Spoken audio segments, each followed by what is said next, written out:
Okay, Assalamualaikum and thanks for making time, everyone. I've been feeling uneasy since I heard how badly some of our colleagues have been affected by the flood. Like one of them, Faisal, lost almost everything in his ground floor apartment, such as furniture, clothes, and even worse, important documents.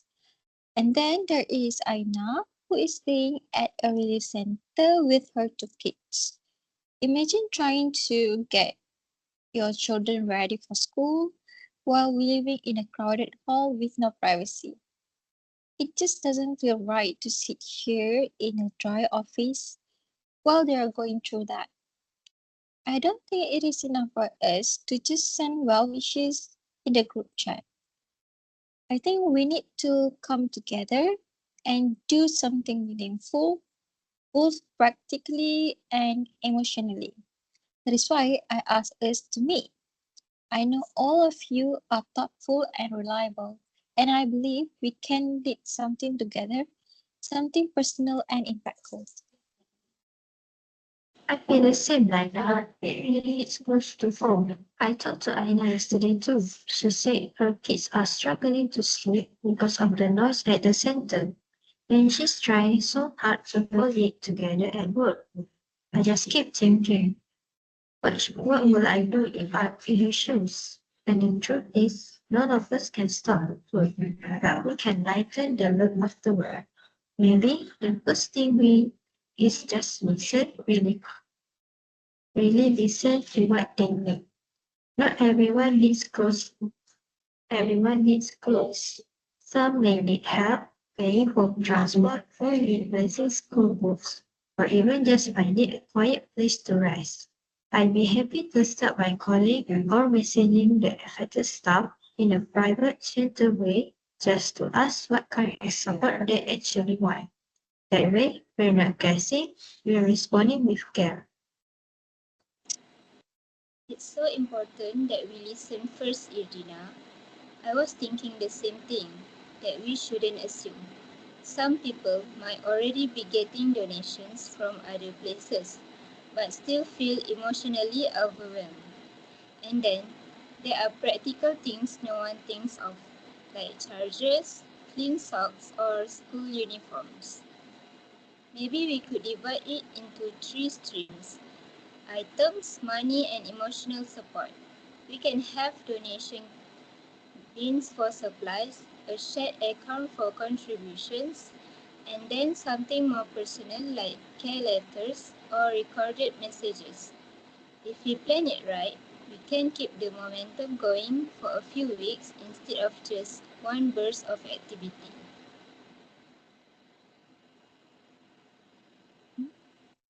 Great thought from BINTI. I love how you are already thinking about structure. Honestly, I have seen a lot of support efforts fall apart because they weren't properly organized. If we're going to do this, we need to do it right, with logistics, storage, and maybe even a calendar. I can be the point person for coordination. I'll talk to the admin office to request a spare room for sorting and storing items. I will also reach out to a few community contacts who are already doing flood relief work. They might be able to help us get supplies to people who can come to the office. And if some of our colleagues don't want to publicly identify, I can manage discreet deliveries. We have to protect their dignity while offering help. So based on everything we have shared, it sounds like we could create a multi-layered support system. I love the idea of breaking it into three parts. Here is what I'm thinking. First, a needs assessment through private outreach. I think Ildina can lead that.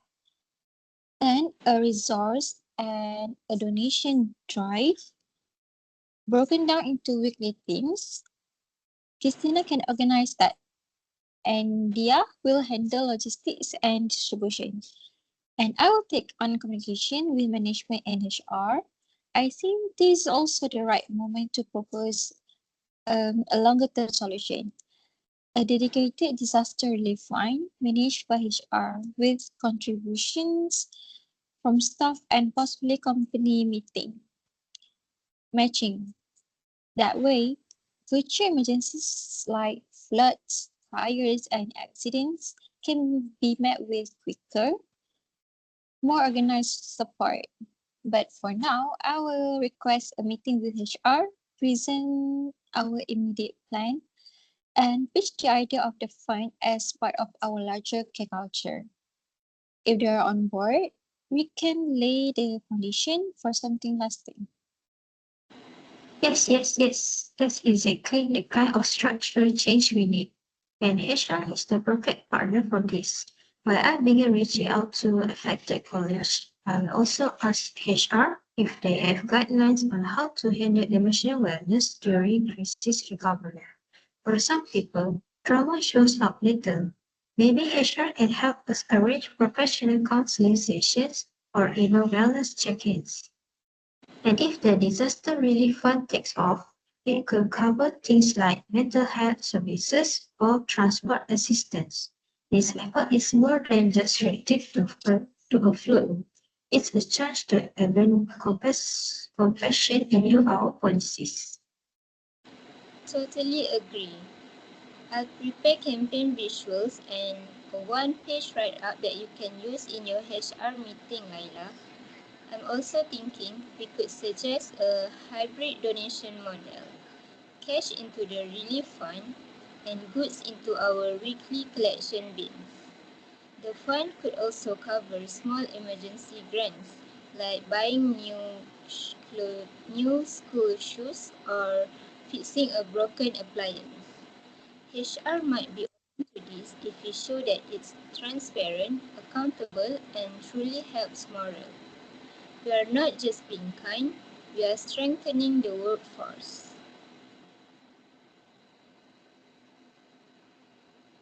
Great ideas, everyone. I will draw up a donation tracking system we can share with HR. Something clear but not too complicated. For now, I will also speak with a few admin staff to ask about storage space and transport support. If HR gives the green light, maybe we can formalize some volunteer hours. Let staff help with sorting or deliveries without feeling like it's extra work. I also like the idea of a small HR approved message we include in every care package. Something like, "You are not alone, your team is here." That little gesture backed by HR could mean so much. Okay, so as we move forward, I think it is crucial we reflect on why we are doing this. We are not just come together because it is the right thing to do, but it's more personal than that. I am reminded that workplaces are not just about meetings and deadlines. They're about the people who make it all happen. When we care for one another, we not only build a safer, more supportive environment, but we also strengthen the very culture we work in. This isn't just about helping those who are affected right now. It is about setting a precedent for the future. What we're doing is building something long term, a support network that will be there no matter what. I want us to be known as a team that didn't shy away from hard times. I want this project to become part of who we are. If we can model compassion, it might inspire others in the company to do the same. So, thank you to all of you for helping make this a reality. We're not just offering resources, but we are offering a reminder that our colleagues are not alone and that we are here no matter what comes next. Couldn't agree more, Laila. This isn't about charity. This is about community. I've been reflecting on how small thoughtful gesture can make such a big difference. There's a profound sense of relief when you know someone is looking out for you, even when you even when you don't have the words to ask for help. So often, when people are struggling, they feel invisible. That's what makes this initiative so powerful. It's about giving stuff. It's not about giving stuff. It's about giving present. To me, it's a reminder of why we have teams in the first place, to look after each other, especially when things get tough. I want to be part of a place where we are afraid to reach out, and where emotional well-being is just as important as deadlines or KPIs. By supporting each other now, we are setting the standard for how we care about our college for years to come. This might seem like a small step, but I truly believe it will have a huge ripple effect. I love how you put that, Irdina. And I think one of the most powerful aspects of this project is how we are working together. This isn't just one department or one person. We are all united in this effort, pulling our strengths. It's not about individual actions, it's about collective, coordinated care. Personally, I'm excited to see how they how this can evolve beyond the flood response. What if we could build a community impact fund or a team support fund that HR manages? Something employees can contribute to, whether through payroll deductions or volunteer hours, and something that ensures no one is ever left behind. Whether they face a personal crisis, a health challenge, or a natural disaster, I feel a deep sense of pride in knowing that we are taking responsibility not just for the task in front of us, but for the overall health of our workplace. Helping others isn't just a duty, it's an opportunity to grow stronger as a team, and I'm really grateful to be part of that vision with all of you. I think what struck me the most is how this is giving us the chance to model resilience and not just bounce back after a setback, but to truly grow from it. I've worked in companies before where we move on from crisis, but there was always a sense of distance afterward. People didn't feel like they had been truly supported. What we're building is different. We are showing our colleagues that their well-being, their humanity comes first.